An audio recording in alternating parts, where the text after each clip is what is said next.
যে development initiative হবে, যেখানে মেজর যে নোড, সেই নোড হিসেবে দুর্গাপুরকে চিহ্নিত করা হয়েছে। সে স্বাভাবিকভাবে দুর্গাপুরকে যখন চিহ্নিত করা হয়েছে, তো দুর্গাপুরকে কেন্দ্র করে তো সমস্ত কিছু ডেভেলপড হবে। তার সাথে যে ইন্টিগ্রাল ইস্ট কোস্ট যে ইন্ডাস্ট্রিয়াল করিডোর, তার হাব হবে হচ্ছে দুর্গাপুর। তো স্বাভাবিকভাবে বাংলা এর লাভগুলো পাবে। শুধু তাই নয়, এমএসএমইতে যে ধরনের সরকারের তরফ থেকে যে ধরনের ইনিশিয়েটিভ নেওয়া হয়েছে, খেলনা শিল্পের ক্ষেত্রে যে ধরনের ইনিশিয়েটিভ নেওয়া হয়েছে, এই সব ক্ষেত্রেই বাংলার যে রেসপেক্টিভ পার্ট আছে অর্থনীতির, কারণ এমএসএমইতে বাংলার সংখ্যা প্রচুর, এমএসএমই ইউনিটের সংখ্যা, তার লাভ তো বাংলার মানুষ পাবে, বাংলার মানুষ সেখান থেকে লাভবান হবে। অতএব যারা এটা বলছেন, হ্যাঁ, এবার প্রজেক্ট স্পেসিফিক যখন হয়, প্রজেক্ট স্পেসিফিক কাজ তখনই সম্ভব হয়েছে। আমরা দেখেছি যে ক্ষেত্রে রাজ্য সরকার আমাদের থেকে আমরা করতে পারি। এখানে আপনার প্রতি জেলায় একটি করে গার্লস হোস্টেল হবে। আপনি এটাই করে দেখেন না পশ্চিমবঙ্গে, এই সরকার থাকলে। এই সরকার থাকবে না বলে আগামী দিনে হবে, কিন্তু প্রতি জেলাতে একটি করে গার্লস হোস্টেল হওয়ার জন্য যে জমি, সেই জমি তো রাজ্য সরকার দেবে। যান নিয়ে দেখান দেখি, 3 মাসের মধ্যে দেখান ক্ষমতা থাকলে যে কীভাবে আপনি জমি পাবেন। দেবেই না আপনাকে জমি। একের পর এক আমরা দেখে এরকম শিখেছি, এখানে কিছুই করার নেই পশ্চিমবঙ্গে। মুখ্যমন্ত্রী বলছেন যে ফ্রেট করিডোর যেটা ঘোষণা করা হয়েছে, সেই ফ্রেট করিডোর তিনি 2009 সালে রেলমন্ত্রী থাকার কথা, 9 পরে যখন রেলমন্ত্রী ছিলেন সেই সময় তিনি এটা ঘোষণা করে দিয়েছেন, আজকে আবার সেটা ঘোষণা। দেখুন, এটা নতুন, ওনার এটা তো নতুন কিছু নয়, উনি সব কিছুই ঘোষণা করে গেছেন। উনি এরপরে বলবেন যে বাবর আসবে, আমি সেটাও বলে গেছিলাম। হ্যাঁ, আমি সেই সময় ঘোষণা করে গেছিলাম বাবর আসবে, এখানে আক্রমণ হবে, মোগল সাম্রাজ্য প্রতিষ্ঠা হবে, এরকম অনেক কিছু বলতে পারেন উনি বলতে পারেন এআই বলে একটা জিনিস আমি অমুক সালে আমার পিএইচডিতে লিখেছিলাম, যে পিএইচডিটা খুঁজে পাওয়া যায় না। তো ওনার এরকম অনেক কিছুই থাকে। তাহলে প্রশ্ন হচ্ছে হয়নি কেন? উনি রেলমন্ত্রী থেকে সরে যাওয়ার পর ওনার দলের 2জন তাবড় নেতা রেলমন্ত্রী ছিলেন, তো ছিলেন কি ছিলেন না আপনারা বলুন? মুকুল রায় রেলমন্ত্রী ছিলেন তৃণমূল কংগ্রেসের, আমাদের ছিলেন ত্রিবেদীজি ছিলেন, দীনেশজি তিনি ছিলেন হচ্ছে আমাদের রাজ্য থেকে রেলমন্ত্রী। তাহলে আমাদের খুব সামান্য প্রশ্ন, মমতা বন্দ্যোপাধ্যায় ঘোষণা করে গেলেন, তারপর তার অনুগামী তার কথায় উঠে এবং বসেন এরকম 2জন ব্যক্তি তারই দলের, তারা রেলমন্ত্রী থাকলেন অথচ করতে পারলেন না, তার মানে কিছু গড়বড় আছে। উনি ঘোষণাটাই করে গেছেন, আর কিছু করেননি।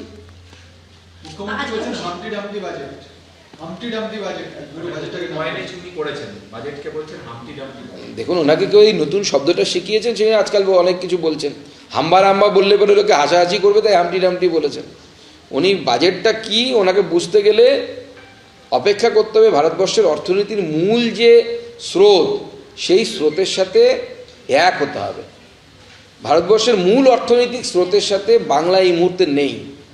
বাংলা সাইডে একটা জায়গায়, কোনো জায়গায় বসে নিজের মধ্যে ঘুরপাক খাচ্ছে। ভারতবর্ষের যে অর্থনৈতিক ডেভেলপমেন্ট, যেমন ধরুন হচ্ছে জাহাজ শিল্প যাতে উন্নতি করে, সেই জন্য আবার জাহাজ শিল্পের যে ছোট ছোট ইনস্ট্রুমেন্টগুলো আছে তারতে সরকার ছাড় দিয়েছে, এই ছাড়টা কন্টিনিউ করবে। আপনার জাহাজ শিল্প আপনার ওখানে নেই, আপনি কি উপকার নেবেন তার? এই যে মূল জায়গা থেকে সরে যাওয়া, আগামী দিনে স্লি প্লেনের ক্ষেত্রে, ম্যানুফ্যাকচারিংয়ের ক্ষেত্রে সুযোগ দেওয়া হয়েছে। পশ্চিমবঙ্গের জায়গা ভাবেই না মুখ্যমন্ত্রী যে আমরা কীভাবে এটাকে ইউজ করব। পশ্চিমবঙ্গের যে মন্দির শহর থেকে শুরু করে যেখানে 5 লক্ষের বেশি যে জনসংখ্যা আছে, সেই জায়গাগুলোকে কেন্দ্র করে আগামী দিনে বড় করিডোরের কথা ভাবা হচ্ছে। মাননীয় মুখ্যমন্ত্রী প্ল্যান কোথায় এগুলোকে নিয়ে? প্ল্যানই তো নেই তার কাছে কিছু। অভিষেক বন্দ্যোপাধ্যায় বলছেন যে 85 মিনিটের বাজেটে আদতে কিছু নেই, বাংলার তো বটেই, গোটা দেশের জন্যই কিছু নেই। বাংলার মানুষকে অত্যাচার করা হচ্ছে, বাংলার 10 কোটি মানুষকে যদি কেউ বাংলাদেশি বলে মনে করেন, সেটা প্রধানমন্ত্রী, স্বরাষ্ট্রমন্ত্রী। এই সরকারের থেকে কোনো আশা নেই। লাস্ট ইয়ারেরও কথা তারা রাখেনি, বাংলায় খরচ করলেও হারবে জানেন না, তাই জন্য খরচ করছে। দেখুন, আমি আগেই আমাদের ট্যাক্স ডেভলিউশনের তত্ত্ব দিয়ে অভিষেক বন্দ্যোপাধ্যায়কে মিথ্যে প্রমাণিত করেছি। যে অভিষেক বন্দ্যোপাধ্যায় যেটা বলছেন যে বাংলাকে কিছুই দেওয়া হচ্ছে না, অথচ বাংলার পপুলেশনের পার্সেন্টেজ অনুসারে ট্যাক্স ডেভলিউশন দেওয়া হয়েছে। দ্বিতীয় যে কথাগুলো, ধরুন ভারত সেমিকন্ডাক্টর মিশনে 40,000 কোটি টাকা বরাদ্দ করেছে। আমি অভিষেক বন্দ্যোপাধ্যায়কে বলছি, প্রশ্ন করছি, এই 40,000 কোটি টাকার যা সেমিকন্ডাক্টর মিশনে আমাদের কেন্দ্র সরকার বরাদ্দ করলো, তার লাভ নেওয়ার জন্য আপনার সরকারের প্ল্যানিংটা দেখানো হবে।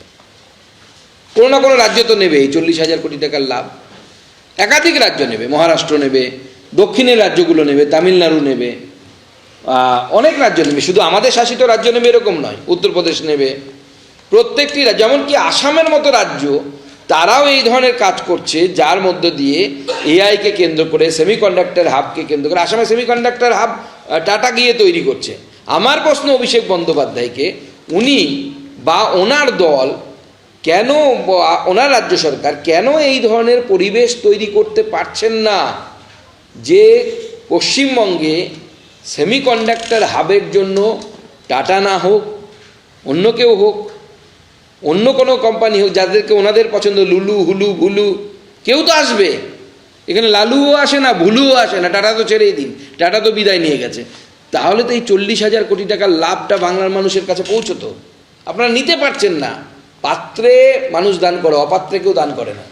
বিভিন্ন রেল প্রকল্পের ঘোষণা বিভিন্ন সময় করা হয়, চিঠি দিয়ে রেলমন্ত্রী জানান প্রকল্প হবে, আপনাকেই চিঠি দিয়ে আপনাদের মধ্যে পত্রলাভে বিনিময় হয়েছে, কিন্তু ঘোষণা হয়, কাজ কি ফাইনালি হয় রেলমন্ত্রী? দেখুন, কাজ তো হয়, আমাদের সরকারের সময় হয়, এটুকু আমি বলতে পারি।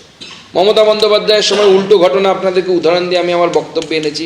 2011 সালে এখনও আপনারা ক্যামেরা নিয়ে গিয়ে আমার এলাকায় খোঁজ করতে পারেন যে সুকান্ত মজুমদার সত্যি বলছে না মিথ্যে কথা বলছে। 2011 সালে মমতা বন্দ্যোপাধ্যায় রেলমন্ত্রী ছিলেন, ভোটে লড়ছিলেন।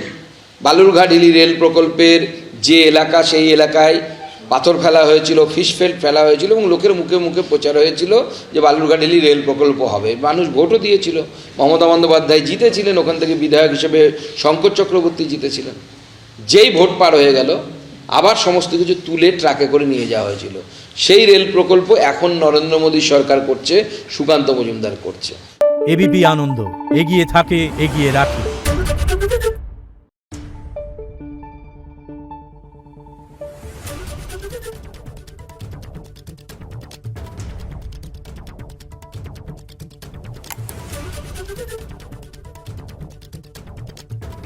Thank you.